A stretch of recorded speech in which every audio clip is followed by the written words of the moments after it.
This channel does not promote any violent, harmful, or illegal activities. All content provided by this channel is meant for an educational purpose only. নিষিদ্ধ saline নিয়ে যখন গোটা রাজ্যের হাসপাতালগুলো জর্জরিত তখন Barasat medical college এই নিষিদ্ধ স্যালাইনগুলোকে আলাদা স্টক করে সম্পূর্ণরূপে স্টপ ইউজ লেখা রয়েছে, অর্থাৎ এই যে স্যালাইনগুলো যেগুলো নিষিদ্ধ সেগুলো আপাতত বাতিল এমন সিদ্ধান্ত নিয়েছে বারাসাত মেডিকেল কলেজ। আমাদের এখানে ফেয়ার প্রাইস শপকে আমরা কথা বলে কিন্তু আমরা ব্যাপারটাকে কিন্তু সলভ করেছি এবং ওরা কিন্তু এখনো পর্যন্ত আমরা যতটা চেয়েছি সবটাই দিয়েছে এবং আজকেও অলরেডি ওদের একটা গাড়ি সন্ধ্যের মধ্যে ঢুকবে এবং আরও পর্যাপ্ত স্যালাইন আমাদের কিন্তু স্টোরে ঢুকে যাবে। এই বিভিন্ন প্রান্তে স্টপ ইউজ লেখা রয়েছে, যার কারণ এই স্যালাইন যাতে কেউ ব্যবহার করতে না পারে। পাশাপাশি এই স্যালাইনের বিকল্প হিসাবে ফেয়ার প্রাইস থেকে নতুন স্টক তারা সংগ্রহ করেছে। এই নতুন স্টকের স্যালাইন এখন পেশেন্টদের সঙ্গে ব্যবহার করা হচ্ছে।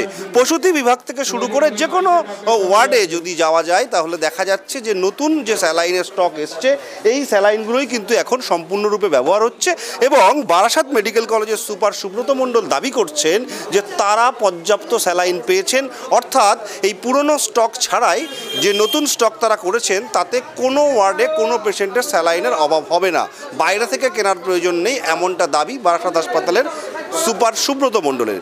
না আমাদের এখানে আমাদের দপ্তরের নির্দেশিকা আসার সঙ্গে সঙ্গেই সম্পূর্ণ পুরনো স্টক সেটাকে সাইড করে দেওয়া হয়েছে এবং আমাদের ফেয়ার প্রাইস শপে যুদ্ধকালীন তৎপরতায় আমরা অর্ডার করে অলরেডি আমরা যত স্যালাইন ছিল নতুন ঢুকিয়েছি। আজকে আরও স্যালাইন আসছে, আমরা প্রত্যেকটা ওয়ার্ডে ডিস্ট্রিবিউশন করে দিয়েছি এবং যে সমস্ত রুগীদের সে প্রসূতি মাই হোক আর অন্যান্য রোগ উপসর্গ নিয়ে যে সমস্ত রুগী বিভিন্ন ওয়ার্ডে ভর্তি হচ্ছে তাদের ক্ষেত্রেই হোক সর্বত্র কিন্তু আমরা এই নতুন কোম্পানি ফেয়ার প্রাইস শপ থেকে যে স্যালাইনটা দেওয়া হচ্ছে সেটা আমরা ব্যবহার করছি। এই যে পেশেন্টের চলছে সেটা এখনও পর্যন্ত পর্যাপ্তই আছে। আমরা যা অর্ডার দিয়েছি পুরোটাই দিয়েছি। আজকে আবার আরেকটা লট ঢুকে যাচ্ছে। আর কোনো রুগীর ক্ষেত্রেই কোনো ক্রাইসিস হবে না। প্রত্যেকটা রুগী সমস্ত রকমের তাদের যাবতীয় যেটা দরকার সেটুকুন হাসপাতাল থেকে সম্পূর্ণ নিখরচায় পাবে।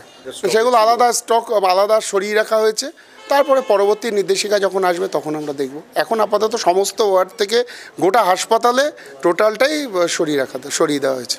আমি গতকাল রোববার আমি নিজে রাত 9টা পর্যন্ত থেকে এখানে প্রত্যেকটা ওয়ার্ড ঘুরে অবজার্ভ করে সমস্ত ডিরেকশন দিয়ে গেছি এবং কোনো ক্ষেত্রেই কারুর এইরকম কোনো সিচুয়েশানে পড়ার কোনো প্রশ্নই আসতে দিইনি, কারণ আমি নিজে কালকে ছিলাম রাত 9টা পর্যন্ত এবং আমি রাত 1:30-2টো পর্যন্ত খবর নিয়েছি যে কারুর কোনো অসুবিধা যাতে না হয় এবং সমস্ত সাফিসিয়েন্ট স্যালাইন আমাদের এই হাসপাতালে এই মুহূর্তে মজুত করা আছে, যেটা আমাদের ফেয়ার প্রাইস শপ থেকে আনা হয়। প্রসঙ্গ হচ্ছে এই বিকল্প ব্যবস্থা যদি বারাসাত মেডিকেল কলেজ করতে পারে তাহলে বাকি হাসপাতালগুলোতে করতে এত বিলম্ব কেন হচ্ছে, এটা কিন্তু একটা প্রশ্ন থেকে যাচ্ছে। TV9 বাংলার জন্য সুকান্ত মণ্ডলের সঙ্গে দীপঙ্কর দাসের রিপোর্ট, উত্তর 24 পরগনা।